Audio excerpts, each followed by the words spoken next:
معزز ناظرین کرام، آج کی اس ویڈیو میں ہم آپ کو حضرت ادریس علیہ السلام کے بارے میں بتائیں گے۔ آپ سے التماس ہے کہ ویڈیو کو بغیر اسکپ کیے آخر تک لازمی دیکھیے گا، اور ابھی تک اگر آپ نے ہمارے channel wealth of knowledge corner کو سبسکرائب نہیں کیا ہوا تو کائنڈلی ہمارے چینل کو بھی سبسکرائب کر دیجیے گا، ویڈیو کو زیادہ سے زیادہ شیئر کر دیجیے گا، اپنے قیمتی آلات سے ہمیں بھی مطلع کیجیے گا تاکہ ہماری اصلاح ہو سکے۔ تو بغیر کوئی تاخیر کے چلتے ہیں آج کے ٹاپک کی طرف۔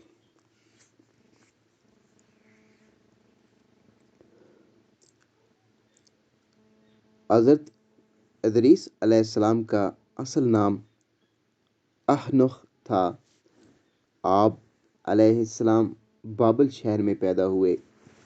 آپ علیہ السلام نے نبوت ملنے کے بعد جب لوگوں کو اللہ تعالیٰ کے احکام ماننے اور برائیوں سے باز رہنے کے متعلق دلوں کو نرم کرنے والا ایک جامع خطبہ دیا تو آپ علیہ السلام ادریس کے نام سے مشہور ہو گئے، کیونکہ ادریس کا معنی ہے پڑھانے والا، سکھانے والا، یعنی حضرت ادریس علیہ السلام نے اپنی قوم کو احکامات خداوندی سکھائے۔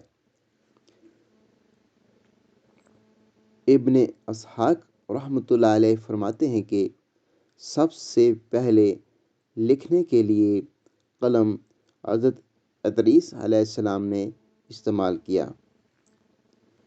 حضرت ادریس علیہ السلام کا قرآن مجید میں ذکر خیر۔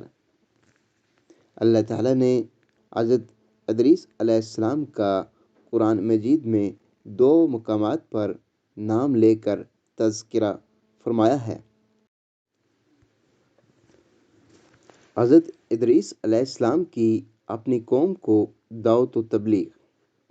حضرت ادریس علیہ السلام کو اللہ تعالیٰ نے حضرت آدم اور حضرت شیث علیہ السلام کے بعد منصب نبوت پر فائز فرمایا۔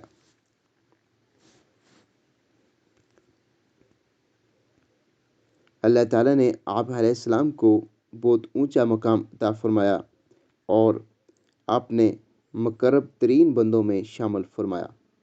آپ علیہ السلام نے بابل شہر میں اپنی قوم کو اللہ تعالیٰ کی وحدانیت پر ایمان لانے، پاک و صاف رہنے، اللہ تعالیٰ کی عبادت کرنے، معاملات میں عدل و انصاف کو اپنانے، ہر ماہ 3 روزے رکھنے، زکوٰۃ ادا کرنے، نشہ آور اشیاء سے پرہیز کرنے اور اللہ تعالیٰ کے دین کی سربلندی کے لیے جہاد کرنے کی تعلیم دی، لیکن قوم کے اکثر لوگوں نے ماننے سے انکار کر دیا۔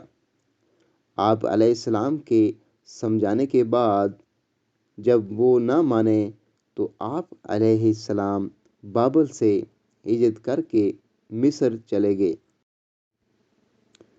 وہاں 72 قبیلے آباد تھے۔ اللہ تعالیٰ نے آپ علیہ السلام کو ہر قبیلے کی زبان سکھا دی۔ آپ علیہ السلام ہر قبیلے کو اسی کی زبان میں تبلیغ فرماتے تھے، جس کی وجہ سے بہت سے لوگ دائرہ اسلام میں داخل ہو گئے۔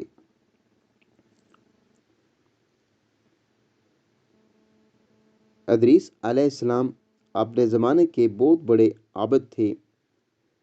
آپ علیہ السلام درزی کا کام کیا کرتے تھے اور سوئی کے ہر ٹانکے پر سبحان اللہ پڑھا کرتے تھے۔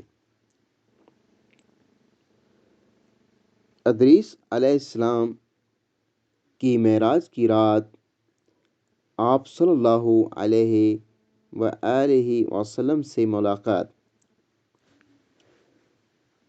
رسول اکرم صلی اللہ علیہ وآلہ وسلم معراج کا سفر کرتے ہوئے جب چوتھے آسمان پر پہنچے تو آپ صلی اللہ علیہ وآلہ وسلم کی ملاقات حضرت ادریس علیہ السلام سے ہوئی۔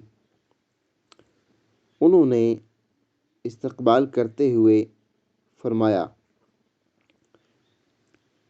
جس کا ترجمہ یہ ہے، نیک بھائی اور نیک نبی کو خوش آمدید